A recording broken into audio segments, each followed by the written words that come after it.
Okay, the main reason for this video is to announce that there will be an event on October 22nd at 4 p.m. for author C.J. Hopkins and his friend Hugo Fernandez, I think is his friend's name. He's a photographer. He teaches in New York City at the community college, I think so. And C.J. Hopkins is a writer. I think he identifies himself in his bio as a political satirist. Yeah, so that's what his writing is like, political satire. So it's not exactly my style. It's not really the type of thing that I read typically at all or ever. But basically, I did not get vaccinated. And that led me down a whole path. And I think that we are all experiencing our various, fractured parts of that experience. It's been a wild ride, hasn't it? It's pretty crazy out there, the way that people can't even really talk to each other. At least that's my experience. It's like, this should have been something that was like totally neutral. Like, if you want to do that, cool. If you don't want to do it, cool. I respect that. I respect your choice. Like, of course. That's how it should have been. To me, that's like so obvious. But instead, when you're getting pumped with lies, extreme lies, that's what does the fracturing. Shaming people, slandering people.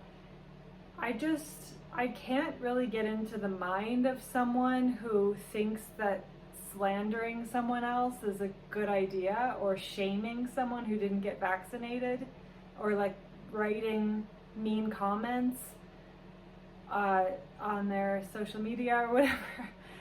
I don't know what it's like inside of that person's mind. So it's a little hard for me to like try to see it from that point of view. But all I can really do is just speak from my own heart. So that's what I'm going to do. That's all I can do. Yeah, so this is a topic that I don't talk about that much, but I have sort of come out already. I posted a blog post about it. I posted something on Instagram. I want people to know this about me so that it's less uncomfortable in social situations. I want to be able to talk about it with people and have that not be so uncomfortable. For me, I can't even tell people in person that I didn't get vaccinated. Like, if I don't know them well, or even if I do know them well, and we haven't already had that conversation, it's still too uncomfortable. It's too scary for me. I don't know what their reaction will be unless I already know where they're at. I just think that's insane, but that's where I'm at still with this issue. It's scary. It's too scary for me to tell someone in person that I didn't get vaccinated, I just think it's so ridiculous. I was in Santa Fe. I was in the Commons, the community, an intentional community in Santa Fe, where I was living when the whole vaccine rollout happened, and we talked about it. It was hard. It was intense, but the community, there are two people, kind of three, and if you count me, four people in that community who did speak up and share, I don't know how to put it. Like, I'm gonna say this. There was mainly one person in that community who was very knowledgeable about the situation. Very knowledgeable. And that was actually her profession. You know, this is her profession. So she spoke up based on her experience and her research and her profession, her professional opinion, and it went counter to the mainstream. And so I'm being a little bit vague because it's, you know, it's crazy. It's crazy, like the way that everyone's in hiding. Like people who didn't get vaccinated, people who were, you know, had a different opinion than the mainstream opinion, than what we were being told on the news or in the New York Times or whatever.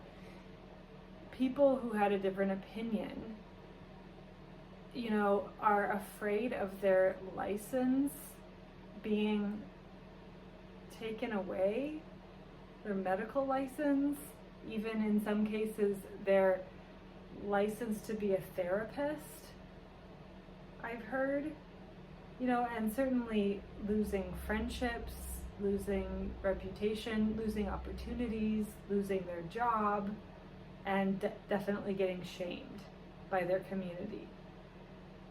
Okay, so it's like there's certain people who I can't say their name because they've asked me not to. These are good people. These are the best people I know.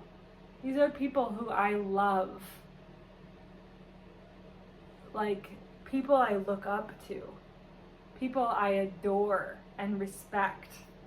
These are the people who are getting shamed about this. That just blows my mind. So I kind of want to like speak to the people who are doing the shaming. Even if it's like in private or something. It's like, doesn't it occur to you that like maybe, you know, people who have a reputation, like maybe your personal friends, who have a track record of being a good person, like maybe you could consider that they haven't suddenly become a bad person because of this decision or their opinion. Maybe you're being told to think that by the news or the things that you're watching or the people that you're talking to, or things that you're reading, you know, and maybe you could consider, maybe you could reconsider or at least have a conversation with them. So this is practice round number 1 for me. Okay, so basically that's the premise. For me, there's so much to say on this issue, and of course I'm thinking about it a lot, and I have way more to say about it than I could put in a little video, and I don't have a lot of like social media followers, and I definitely don't get a lot of engagement, so I don't even know if anybody would really watch, you know, and listen to what I have to say about it. I don't really know. Is it even worth it to like make a video and share what I have to say about it? I don't know. But basically what I'm going to do is I am going to host this event for CJ Hopkins.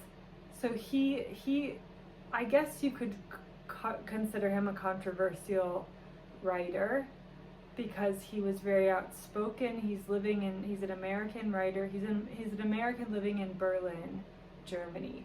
And during all of the COVID protocols, the mask wearing and obviously the vaccine, and the social distancing, etc., he was very outspoken and critical of the protocols. And apparently in Berlin it was really, really intense. Here in the Asheville area, it really wasn't in many ways. And I kind of wish people would understand that, because in different parts of the United States, it was very, very different. And obviously that informs, our experience of that time. I was living in Earth Haven Eco Village. The majority of people there did not get vaccinated. Nobody was wearing masks. We weren't really social distancing. There's like 170 people who live there communally. Most people were just living their lives normally. Anyways, but I just say that because I have a friend who was in San Francisco, during that time, and it's so interesting how she's just assuming, the assumptions that are made about how, like, anybody who doesn't follow these rules is, deserves to be shamed or is a bad person, or but the truth is that she was living in a specific place in the United States where that was the belief system, and that was the culture. Is this making sense? The point that I'm trying to make is that when you're assuming that everyone should be believing the same thing that you believe, and if they don't, they deserve to be shamed, you look ridiculous. You look ridiculous, to me at least. Okay, so I'm kind of all over the place here, but this is practice number 1. I want to make a video announcing that I'm going to host this event with CJ Hopkins and his photographer friend, Hugo Fernandez. I actually really love what they're doing. They're traveling around America, and they're just going to talk to people, and I guess, like, take photographs and then put together a book. And the thing that CJ wrote on his website about it was basically him talking about how fractured America has become. I think in many ways it always has. I definitely have a different perspective on America than CJ has. But I'll get to that in a second. But, I definitely agree with him that it's just become, like, more and more fractured, and I feel that. And there's this quote from, I was listening to the audiobook The Silmarillion, which is, J.R.R. Tolkien's, like, one of his first books. It's like the origin story for The Lord of the Rings. And there's this one character, Melkor. There's sort of like a god figure character who then has all these other, like, gods under him. As if you've ever read The Silmarillion. It's very abstract in the beginning, and I can't remember all the names, but sort of all these, like, sub-gods are personifications of different things. Like, I think one is sort of the personification of like all things living, like, the earth and everything that grows, basically. That's her realm. And then there's, like, the personification of I don't know, like like art. I think there's one that's like art, making things, craft, basically. There's like a god that sort of represents that. So it's really interesting if you ever read that book or listen to the audiobook. But and then there's this character, and then there's this sort of god called Melkor, and he is the personification of discord or war, basically, is what it amounts to. He's the personification of war. And it's fascinating because what he does, what this character does, is he goes around, he wants to create division between the elves and the humans and the dwarves and everyone. And so what he does is he pretends to be their friend, and he helps them. And he's like really helpful and really skilled at being helpful. And he goes around and he like acts like he's everybody's friend. But meanwhile, while he's doing that, he whispers, did you know that those people were talking about you like this? Or did you hear what that person said about you? Did you know that they were planning to do this? And he just like sows these little subtle seeds. And it's all like super, super subtle. And he's like, well, I'll help you because those people are going to try to hurt you. But I want to protect you. So I'm going to, these like just little subtle, tiny, just weaving that into the conversations that he's having as he's pretending to be people's friends. And just this like slow, gradual sowing seeds of discord until they start fighting.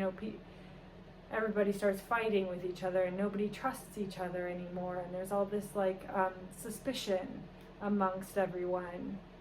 And the way the quote goes is basically, I don't know, I wrote it down somewhere, but I don't know where it went.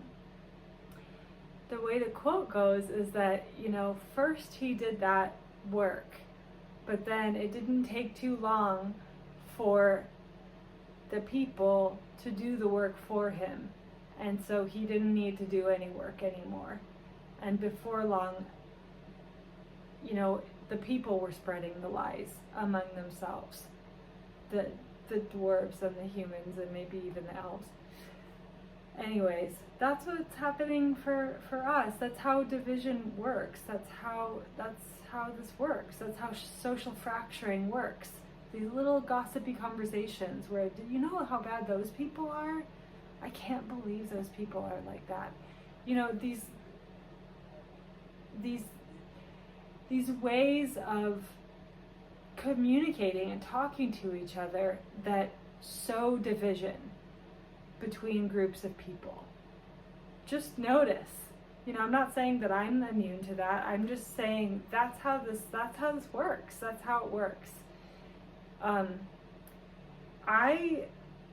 Part of the reason why it's important for me to like come out as a person who didn't get vaccinated, I never want to be in a situation again where I'm in a social situation and people start talking shit about people who didn't get vaccinated in front of me and they don't know that I'm one of them, that I'm one of those people. That was so uncomfortable. So yeah, I really hope that people shut their mouths basically when they're around me if they feel that way. And I would like to have them be warned ahead of time. So just don't talk about it when you're around me if that's how you feel. Or you could take the next step and like actually have a conversation with me about it. I'm very willing to do that, very capable of doing it. A loving, kind, mature adult conversation. Okay, so yeah, so all of that to say that C.J. Hopkins, he basically was writing essays on a regular basis, criticizing the German government for all of their intense protocols during the beginning of, during 2020 2020 and 2021. And he was criticizing how authoritarian they were. And I completely agree. I have to say, I completely agree. Yeah, and he compared them with what happened in Nazi Germany, which to me makes total sense, actually. And so he ended up getting in big trouble because he put a swastika on the cover of the book that he made when he compiled all these essays. And then apparently there was like so in Berlin they were still being forced to wear masks way after like most of America had stopped wearing masks. And there was this big debate, should we stop enforcing mask wearing? And he obviously was on the side of the debate that was saying yes, we should. And he posted some tweets about it with a picture of the cover of his book, and then he got like sentenced to court for doing that, and ultimately he got convicted. And what it really comes down to after listening to the interviews about it is really he's being convicted of criticizing the German government and their policies. That's basically what it is. That's what it sounds like to me. Because when I was listening to the interview, it really was like, I don't really understand German politics, but it sounds like there's like an alternative political party, and that the German government is criticizing currently, and that's okay for them. It's okay for anybody to criticize that like alternative party, but it's not okay to criticize the current government.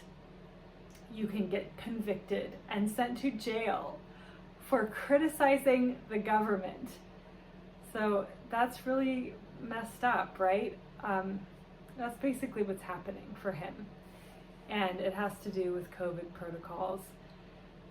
Anyways, so that's why he might be a controversial person. But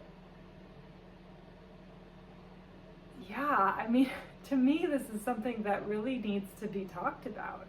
And I definitely think that it's a good thing for people to come together and have conversations about it, and be able to do that, and be open to doing it, and to do it in a civil way, and to do it in a sane way, and to do it in a kind way, in a respectful way. It's very possible. It's very possible to do that. Anyways. But so I don't know what he's going to be talking about with people as he travels around America, all sorts of things, but I assume that he's going to attract his readers. I have never read one of his books, but I have been reading his newsletters, and I've been listening to his interviews, and to me he sounds like a very sane, kind, reasonable, intelligent, mature, level-headed person who I would like and be able to have a conversation with and enjoy it. And anyway, so, and I just think that what he's doing in my, from my perspective, what it seems like what he's doing right now with this road trip is that he's using art to try to like stitch together these fractured pieces of American society. And I love that, because that's kind of what I want to do with my art. That's what I've been thinking about doing. That's what I want to do. I'm a portrait painter, and yeah, I mean, I'm living in the countryside in the South right now, and there's all kinds of fractured, there's all kinds of fractures here that have been here, that have existed for a long time. Yeah, I really do think that's an important thing for us to be able to communicate with each other. I really actually think it's huge and really beautiful. And it's totally possible to just be open-minded enough to have conversations with each other that like aren't shaming, to just be to learn the skill of listening to someone who doesn't have the same opinion or the same experience, or who's like on the other side of the fracture from you. That's like a skill, you know. I've noticed just even with myself when I'm talking with someone or listening, and they're expressing something that's different than what I think, it is very tempting to want to jump in and say, oh, well, I think this, you know. But to be able to just let them share their opinion, it doesn't negate my opinion. It doesn't mean that I am agreeing with everything that they're saying. If I just let them speak, like, it really is okay to just allow someone to share what they think and not have to interject, not have to negate it, not have to say what I think. I mean, there might be an appropriate time for that, but like for the moment, just let them speak. It's like, it's okay. It's okay. And not everyone has to be on the same page. It's really okay to have different opinions and to still be able to like come together and share those opinions. And at the end of the day, you know, we don't have to, I think in our culture, in Western culture, we have this thing where we need to have all the answers like nailed down, right? And we can't like rest until we have that. It's like you find that in academia, you find that in medicine, you find that in religion, every aspect. That's kind of how we roll as a culture. It's like how our brains function. And Martha Beck, who's kind of in a way like my spiritual teacher, I read all her books and I take all of her online classes, but you know, something that she talks about is groundlessness, and how in the East, in Eastern cultures, they're much more comfortable with groundlessness. Just this sort of concept, I guess you could say, or way of being, where you don't, it's like the opposite, you know, it's, you don't have the answers and you just exist. I always picture, there's an image in my head that comes to mind, and it's like someone who's sort of floating in midair, and it's okay, and they don't have you know, they haven't landed in a specific place. They're just, it's a feeling. Do you know that feeling where you're like, I'm floating in midair, I haven't landed? Like, Martha talks about how we're very uncomfortable with that in the West. And it's true. It's almost like we can't tolerate it. Like that feeling of like, I don't have the answer. I don't know what the answer is. It could be this, it could be this. Is that person right? Is that person right? Am I right? How do I know what the answer is? It's like this panic, like we can't handle it. But actually, we can learn it. It's a skill. You just, basically, you know, one way to do it is to focus on your breath. Like, focus on, let go of all the options, let go of the need to have the answer. Focus on your breath. Just focus on your breath. It's okay. It's okay. You can exist in groundlessness, in that place where you're suspended in midair and you don't have the answers. It really is. It's okay. You won't die. And I think that's what is needed. It's like, it's that skill set of being like, wow, that person thinks that. I totally disagree with this about what they said. I'm not sure about this, and I definitely resonate with this about what they said. Oh my God, you know, we're kind of on the same page, but not quite. It's like, what do I do? And then there's this other person who's kind of on the same page, but not quite. It's that uncomfortable feeling of just like holding all these different things and not really knowing what to do with them. And it's okay, you know, and you don't have to be right, and you don't have to force everyone to agree with you. And you know what, you could just be that way. You can be in that weird space of not having tied up all the bows. That's all I'm gonna say. I guess that's all I can say about it. I think art helps a lot. Making art helps a lot. Poetry, even just like journaling or writing or going for a walk, you know, or prayer. Anything creative, sing about it, dance about it. Anyways, it's just that need to have everything figured out. That is such an intellectual, left brain. It's such a left brain like way of living and space. And when that is dominating our life, you know, it's very stressful. It's exhausting.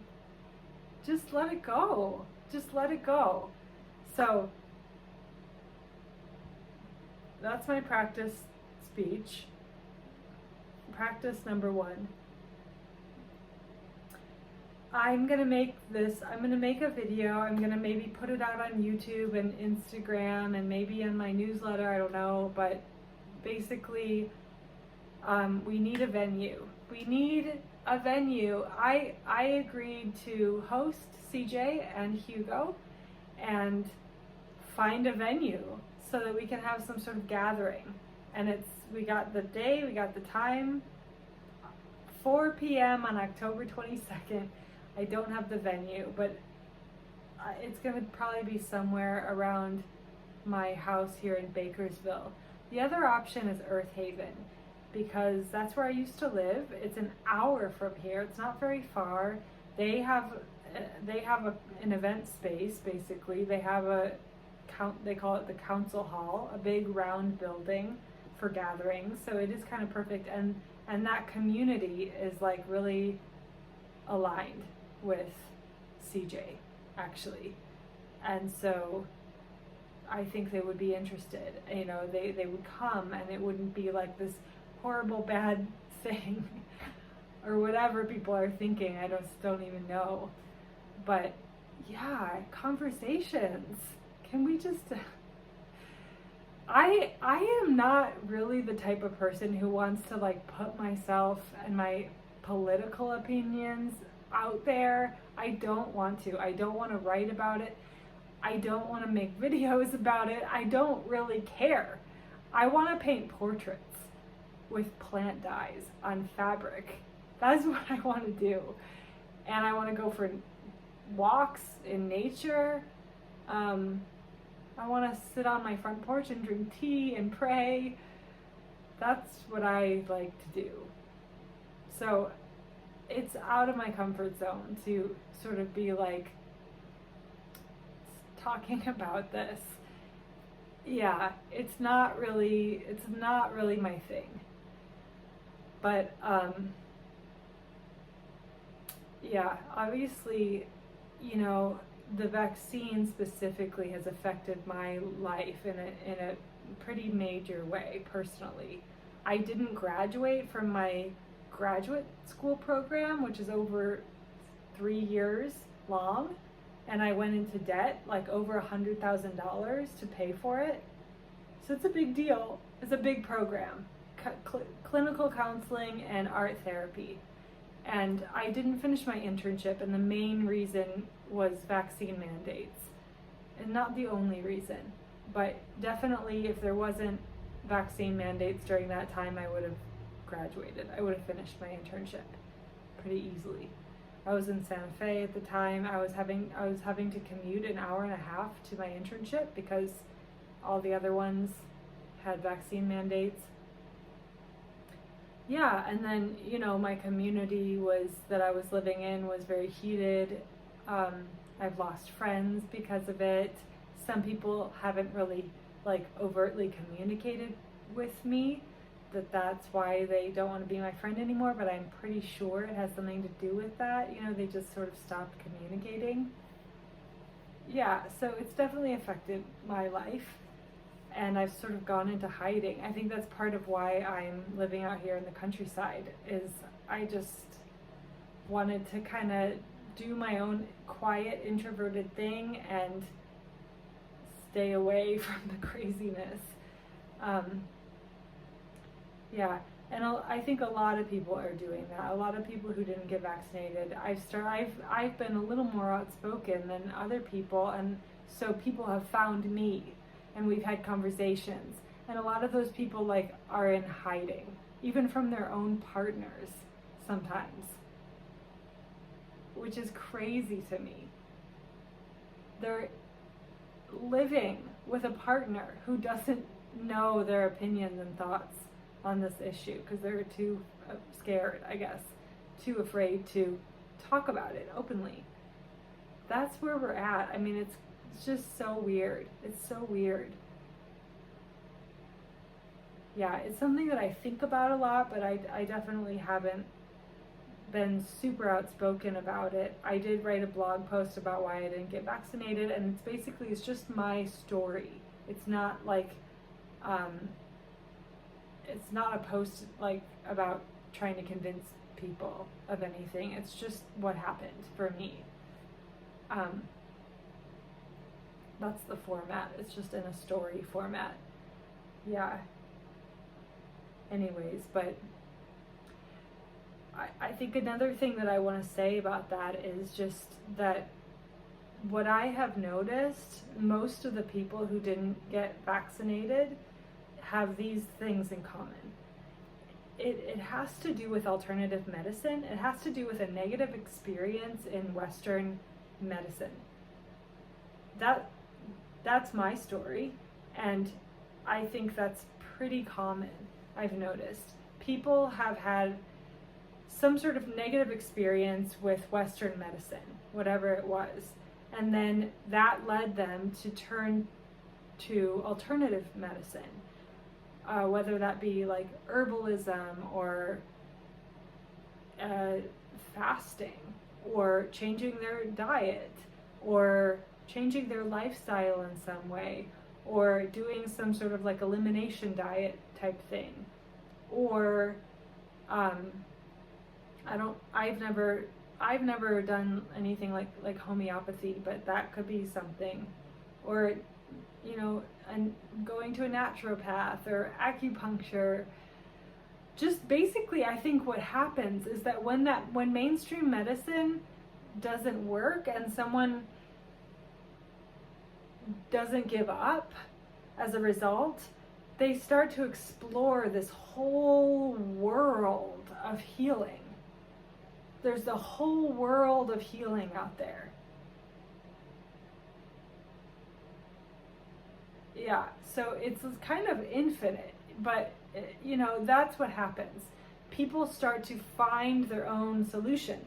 They start to become empowered to look elsewhere. And then they find these like beautiful solutions like plant medicine. It's amazing. Plant medicine is incredible, and it's a whole world. To me, it's not just like buying herbs in a pill or something. It's going outside into the forest and realizing that there are plants right outside your back door that have specific purposes, and that you can communicate with those plants and tell them your needs. It just becomes more and more fascinating the more you go down that road, and then you can start to like follow different herbalists online and learn more about it. I didn't go to herbalism school. I went to an herbalist. It's a big part of the culture in this area, and there's a man called Corey Pine Shane who started a school called Blue Ridge School of Herbal Medicine, and he's a friend of mine. I went to that school and I was like a guinea pig in front of the classroom, and I got paired up with some of the students, and That was sort of my introduction to herbal medicine. And it just blew my mind. It was such a beautiful experience working with this student herbalist. She had all these different herbs, it was so beautiful just sitting down and talking with her. The way, her presence with me, the way that she interacted with me, that's the other thing. Like with mainstream medicine, maybe not with everyone, but it seems pretty common that that's not what your experience is going to be like. You're going to be treated like, how fast can we get you in and out of here? I don't know, because it's been a long time since I've been to like a mainstream doctor. I definitely avoid it. It's, to me, that it's like the energy of those places is so bad. I don't want to go near them, frankly. I can feel it as soon as I drive into the parking lot. It feels so alienating and dehumanizing. To me anyways. Maybe you have a different experience, but going to see an herbalist was like completely different experience, the other end of the spectrum. I felt it was totally personal, very gentle. We met in a tea shop to talk about the herbs that I was gonna, to talk. And then I went on a hike, and this was a long time ago. I went on a hike, and this was before I really knew much about the power of plants. And I think I must have just started getting curious about it. So I was like, this is really stupid to do, but I was like putting different roots in my mouth and tasting them. And one of them tasted really sweet, like beautiful, just this amazingly sweet taste. I found out later it was Solomon seal. The root of Solomon seal. Amazing, magical, heavenly taste. And then the other one made my vision blur, like almost immediately after chewing on the root. Like it was really scary. It lasted for a while, at least like an hour or something. And I found out later it was mayapple, which is a poisonous plant. So these plants are so powerful. And then I just loved that Solomon seal. I had like this resonance with it. So I asked her to put that into my next round of herbal medicine. So she did, and it was just like this plant that I had a relationship with now that felt really special. And then it got incorporated into my medicine that she gave to me. I love that. And then we can go even deeper. I'm just gonna blab a little bit because if you listen to like indigenous people like Robin Wall Kimmerer, her book Braiding Sweetgrass, or like I listen to the podcast All My Relations. It's Matika Wilbur.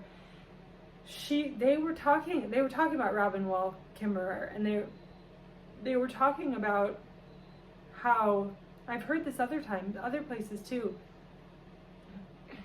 They were saying that their ancestors used to speak to the plants and say, I'm sick, I need help. And the plants would communicate which plant to use to heal them. And and I mean, I've heard that many, many times from different indigenous people, that like the ways that plants were used, it wasn't just some sort of happy accident. I've heard this enough times that I have no problem believing that. The plants communicate. The plants communicate about what they can be used for. That's so beautiful. It's so beautiful. Yeah, and then like recently I was listening to the telepathy tapes, I listened to every single episode, and they're talking about the same thing. They're talking about animal telepathy, plant telepathy, telepathy between humans. Like, this is real, and it's coming back. It's coming back online. It's coming back to humanity. It's coming back. This is the way I see it, is that I have no trouble believing that, like, humans used to communicate with plants and animals. And maybe it wasn't even that long ago. And then we're going through like this sort of dark time, whatever, thousands of years, I don't know. And what's happening is that things are changing, and we're returning. We're returning. Maybe it's the spiral path, you know, but we're returning to those times before where we could communicate with plants and animals telepathically. We're going through a shift in humanity right now. Any spiritual teacher will tell you this, where consciousness is being transformed, and we are,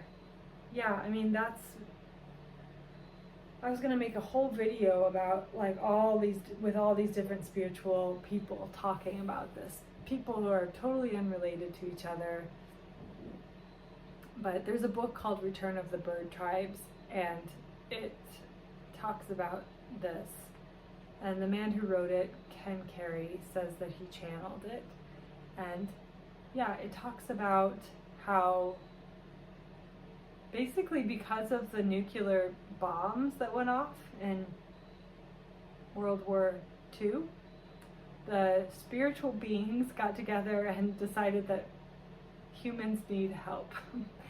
And so all of these spiritual beings agreed to incarnate onto planet Earth to help humans.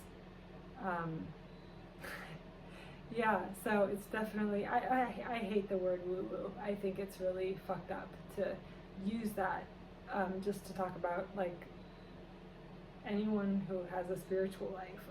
Essentially, it's boring. Boring people use that word. That's the way I think of it anyways, but yeah. So I have lots of opinions about all these things. I don't usually talk about them. Maybe I should. Maybe I will. Maybe I'll start to. But this is a video about CJ Hopkins and his friend, and I'm going to make some more practice videos. And it's just that we're going to have an event. We're going to have a gathering. I really want to do it in the fire station next door to my house. There's a big giant like warehouse with a couple of fire trucks in it, and it was a supply hub right after the hurricane.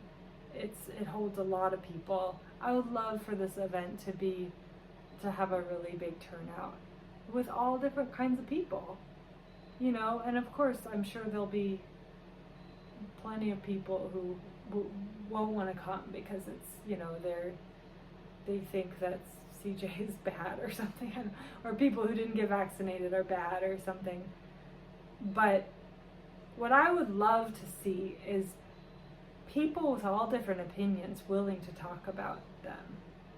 People from all the different perspectives. You know, this is actually like a really interesting area, full of lots of different kinds of people. And I think it would be really cool if all different people came, if they were willing, if they had the courage to come. Everyone's welcome. You are welcome. If you're thinking, I don't think I'm gonna fit in there, you're welcome. You're welcome to come. You're welcome to share your opinion kindly, obviously, respectfully, obviously, like an adult. And we can have those conversations together in a big warehouse, in a fire station maybe, or maybe in a church somewhere. I don't know, but I would like for it to be big enough for a big turnout. So yeah, so if you have an event space somewhere in the Burnsville area, maybe you could offer it for October 22nd at 4 p.m. Talk to me. Okay. Bye. The moon, the stars, shining down upon us in the night time, all a part of Mother Nature, all a part of God's creation.